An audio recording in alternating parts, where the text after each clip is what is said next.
أعوذ بالله من الشيطان الرجيم. بسم الله الرحمن الرحيم. أستغفر الله ربي وأتوب إليه والحمد لله رب العالمين.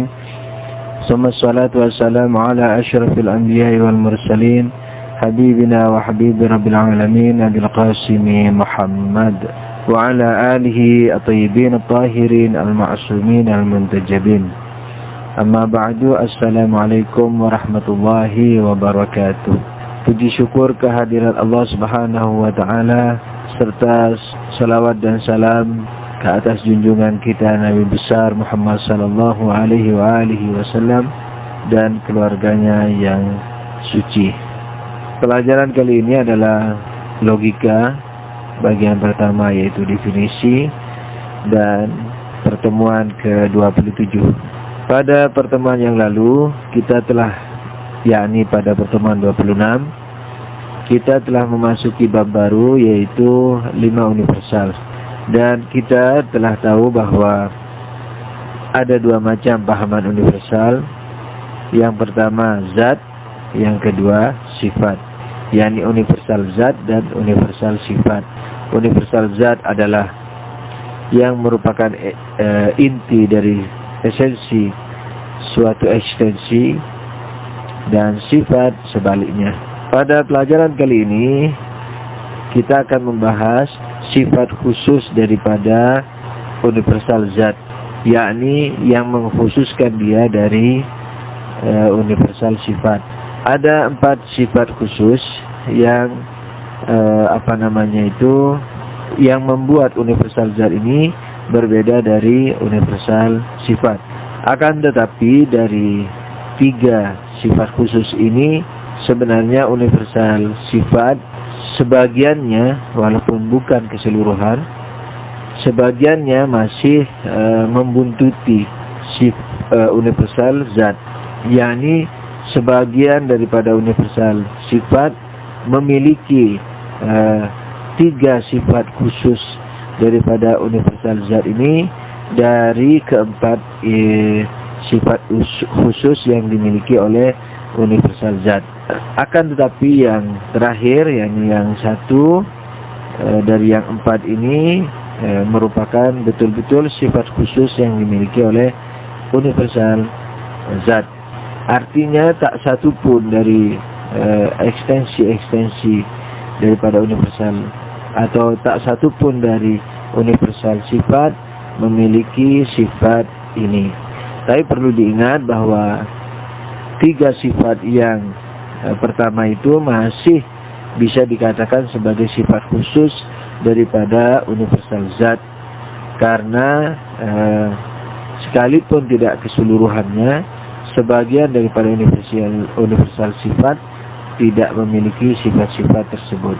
Yang pertama dari keempat sifat khusus itu adalah bahwasanya universal zat tidak bisa dipisah dari ekstensinya.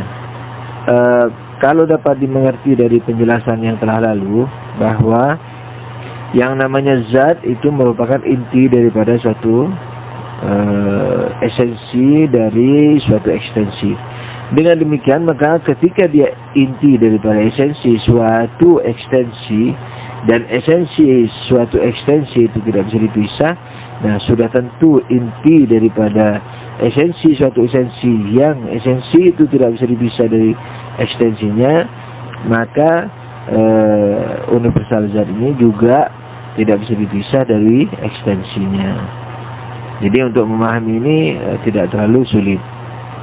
Yani ketika universal zat merupakan inti esensi suatu ekstensi, di mana esensi tidak mungkin dipisah dari ekstensinya, maka jelas bahwa bagian esensi, yakni bagian intinya, itu tidak bisa dipisah juga dari ekstensinya. Namanya saja sudah esensi, apalagi namanya lagi ditekankan lagi zat, esensi atau bagian inti dari sebuah esensi.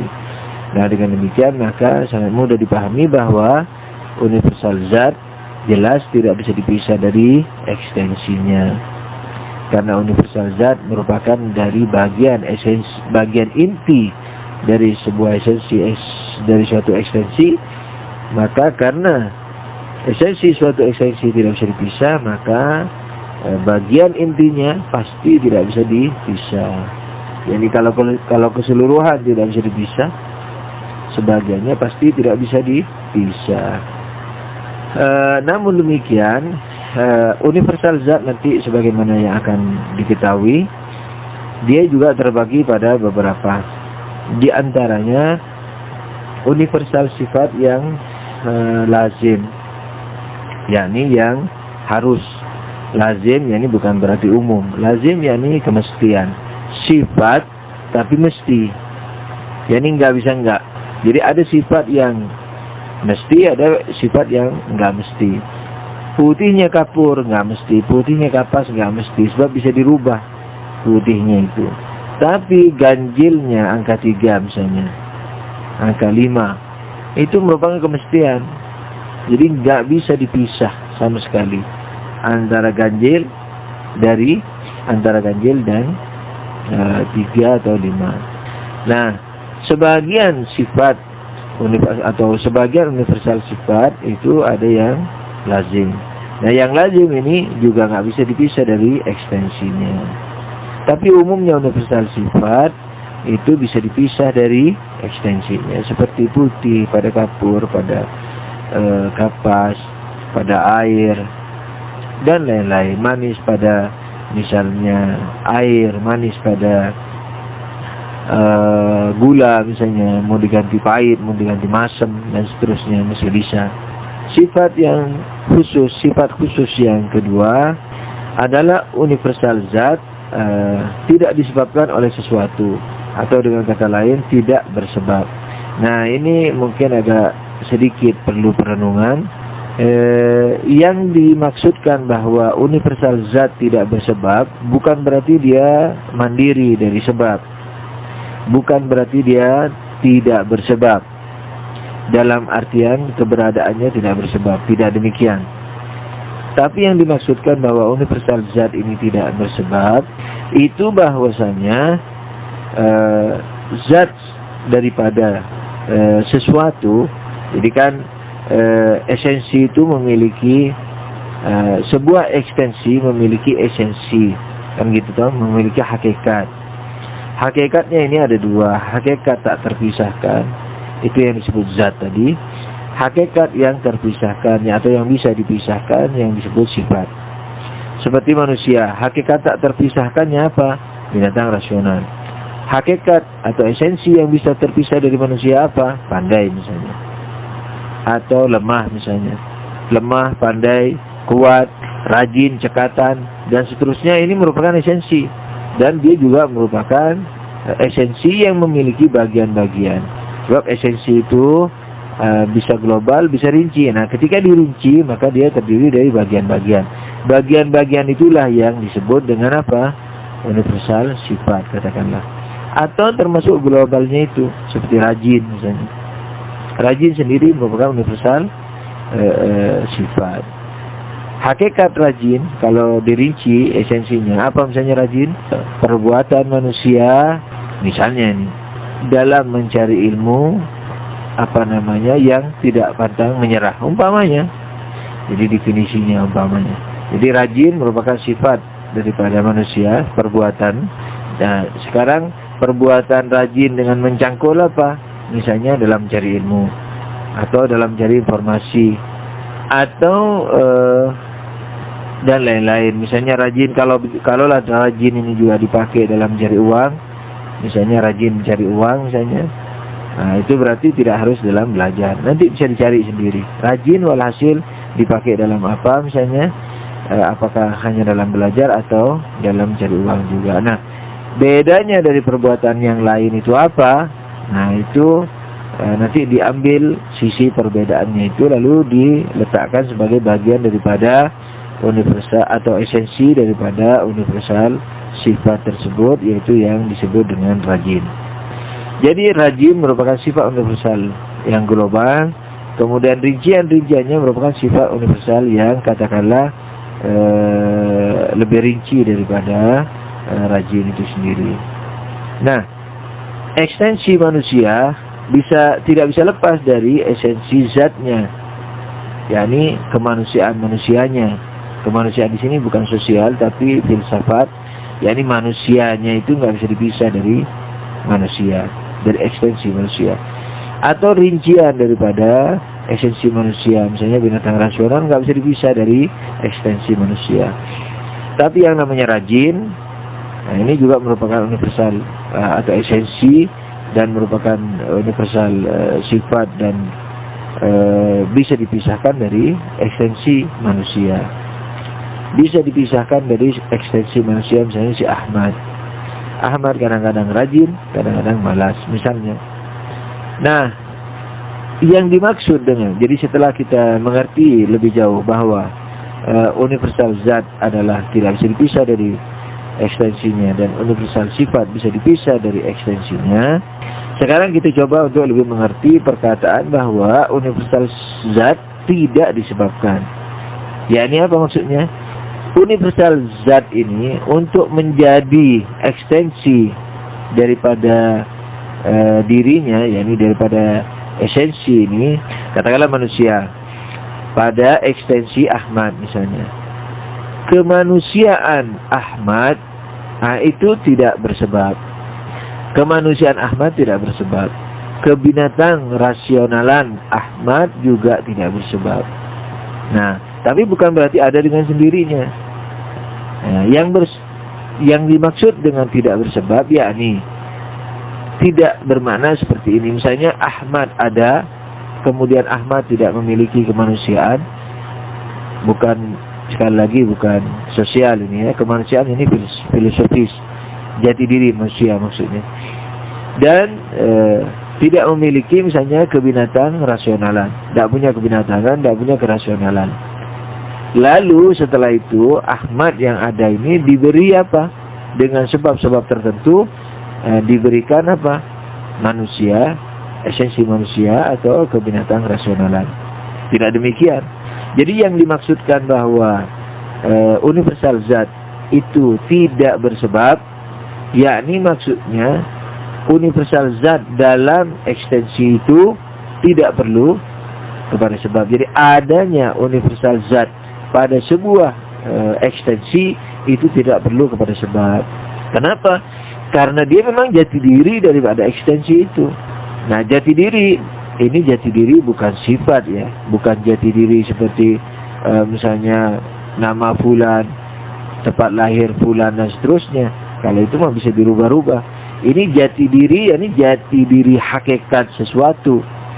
Nah, jadi nggak bisa dipisah, nggak perlu sebab, ada dengan sendirinya. Tapi bukan berarti ekstensi itu ada tanpa adanya sebab. Jadi yang bersebab itu adalah ekstensinya. Jadi Ahmad itu tadinya nggak ada, sekarang ada, diadain oleh Tuhan.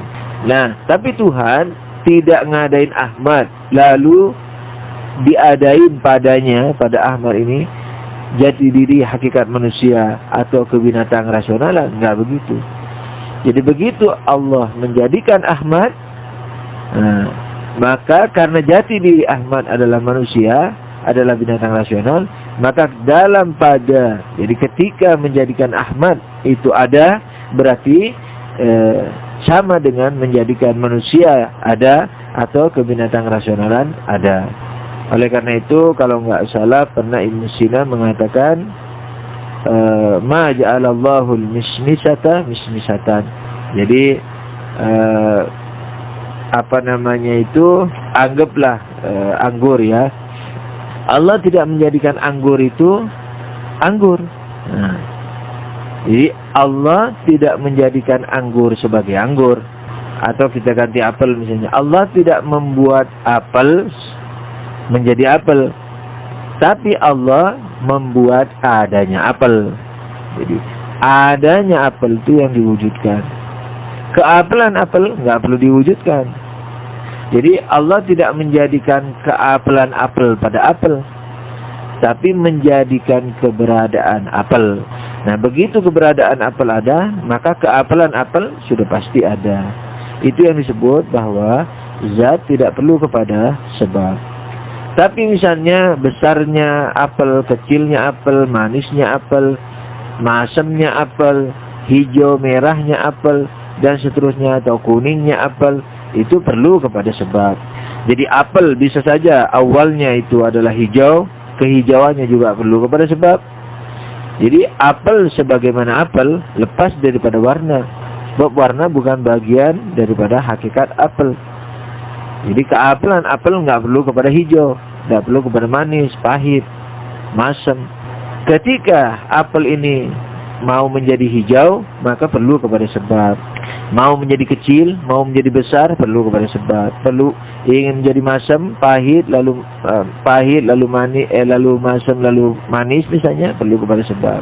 Jadi dengan demikian maka universal sifat seperti manis, pahit, hijau, kuning, merah pada apel misalnya, itu merupakan universal yang perlu kepada sebab, kepada sebuah ekstensi, ya, ekstensi apel yang kita lihat di depan mata itu, atau yang bergelantungan di buahnya itu, di pohonnya itu.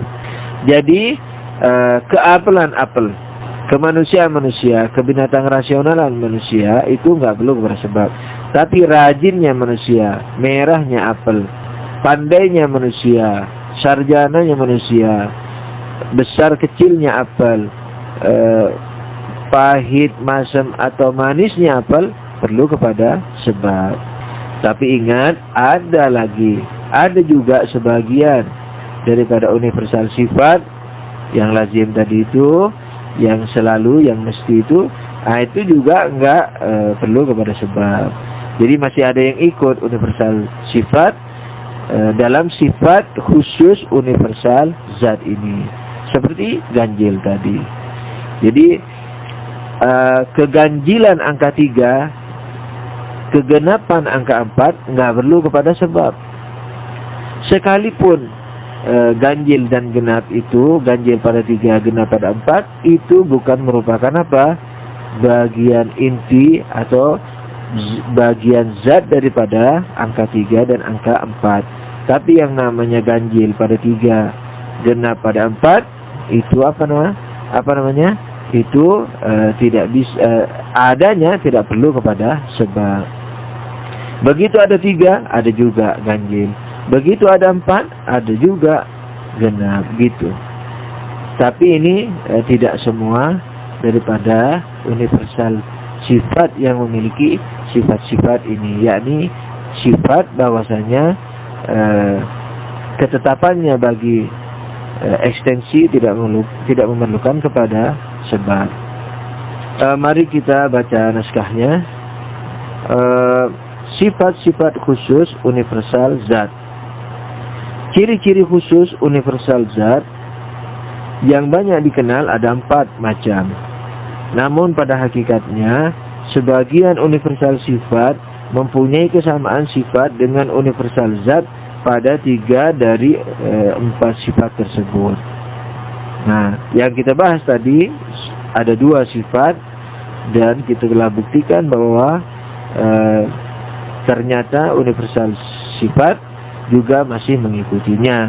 Walaupun bukan semua universal sifat, sebagian universal sifat memiliki sifat khusus yang dimiliki oleh universal zat.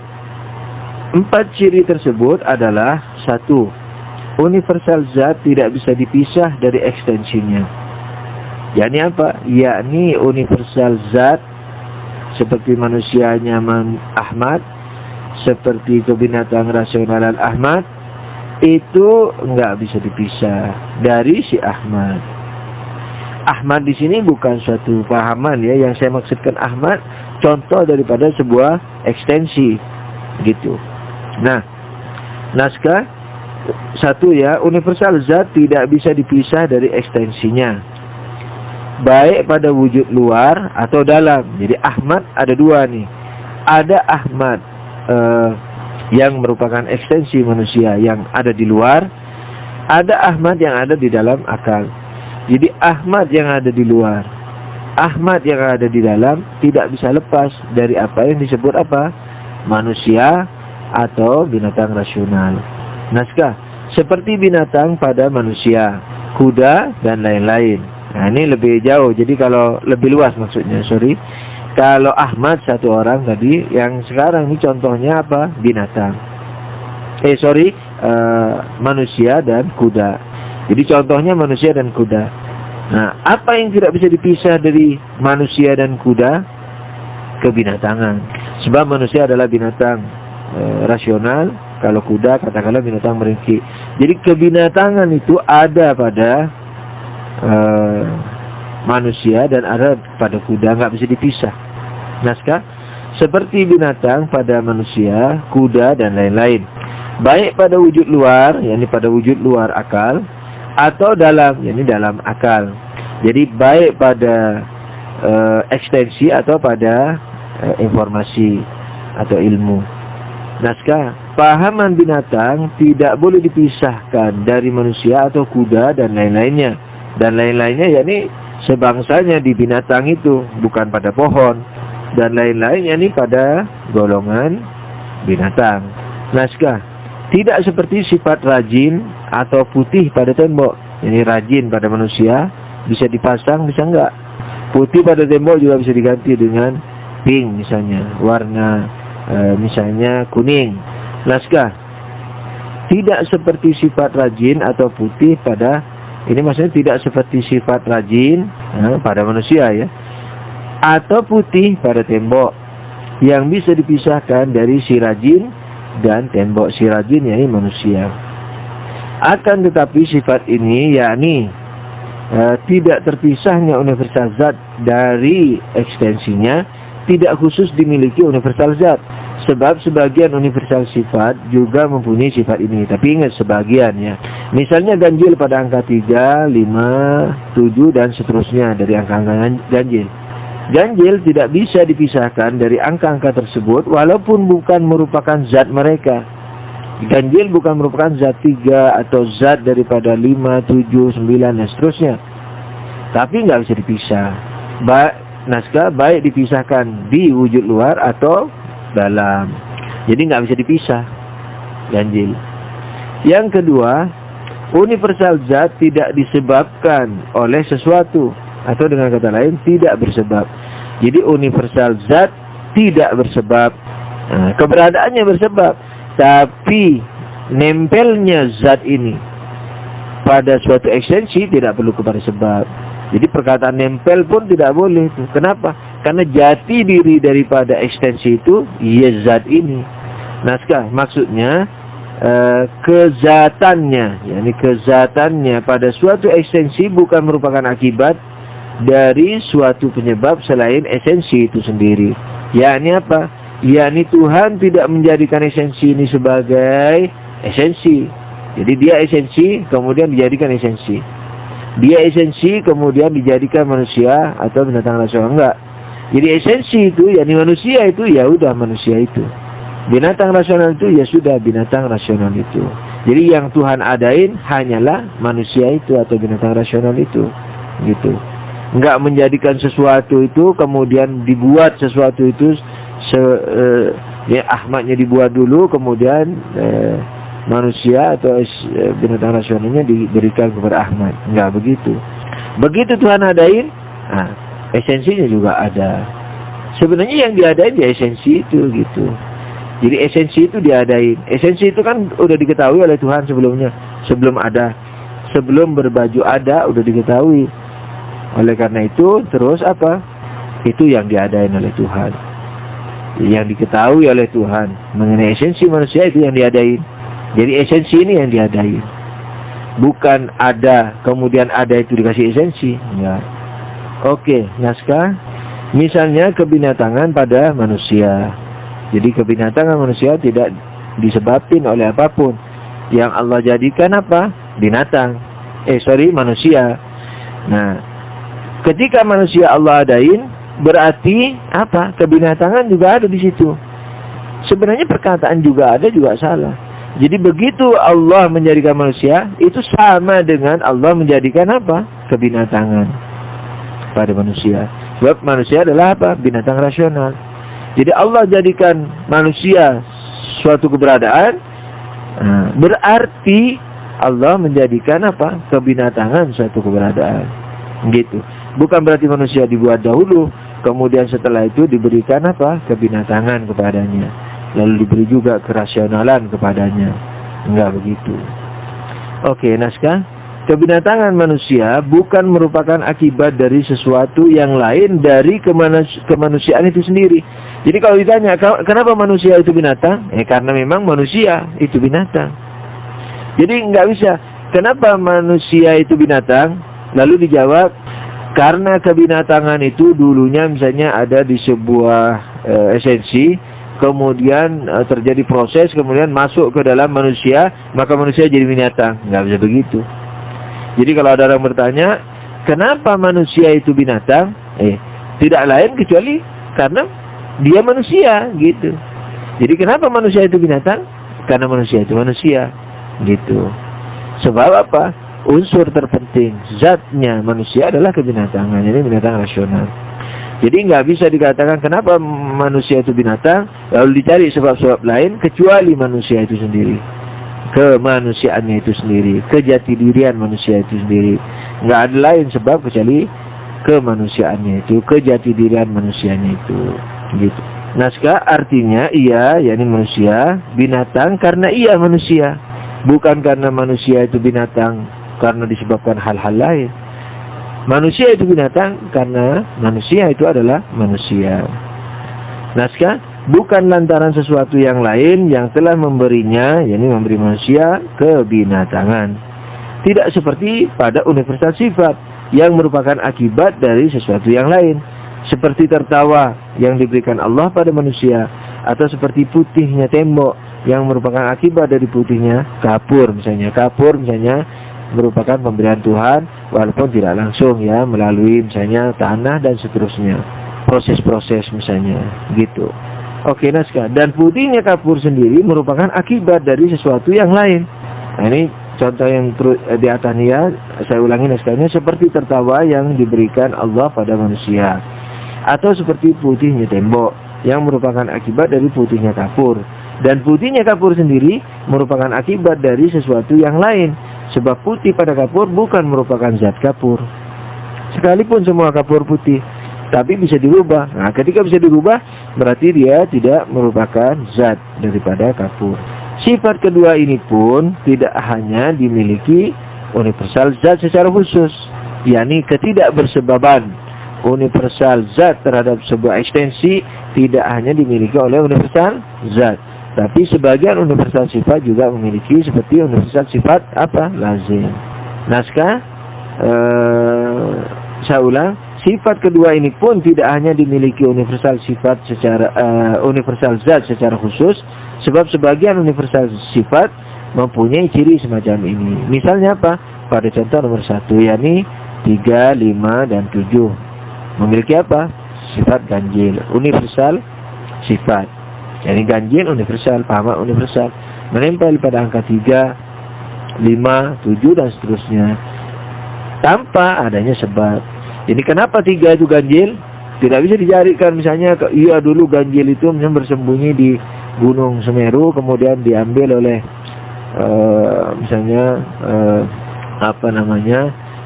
diambil oleh katakanlah King Kong, kemudian dipaksa masuk ke 3. Nggak bisa begitu. Jadi keganjilan 3 itu nggak perlu kepada sebab. Sekian dahulu perjumpaan kita kali ini. Semoga teman-teman selalu dalam keadaan sehat, khususnya sekarang ini di bulan suci Ramadan ini. Begitu juga mudah-mudahan teman-teman dan saya juga, dan baik yang hadir di sana atau yang sedang berhalangan, mudah-mudahan pahala ibadah dan doa-doanya diterima oleh Allah Subhanahu wa Ta'ala. Dengan kebesaran Allah, keagungan Allah, dan kesucian Rasulullah beserta ahli baitnya alaihimussalam. Allahumma salli ala Muhammadin wa alihi tahirin. Amin ya rabbal alamin. Wassalamualaikum warahmatullahi wabarakatuh.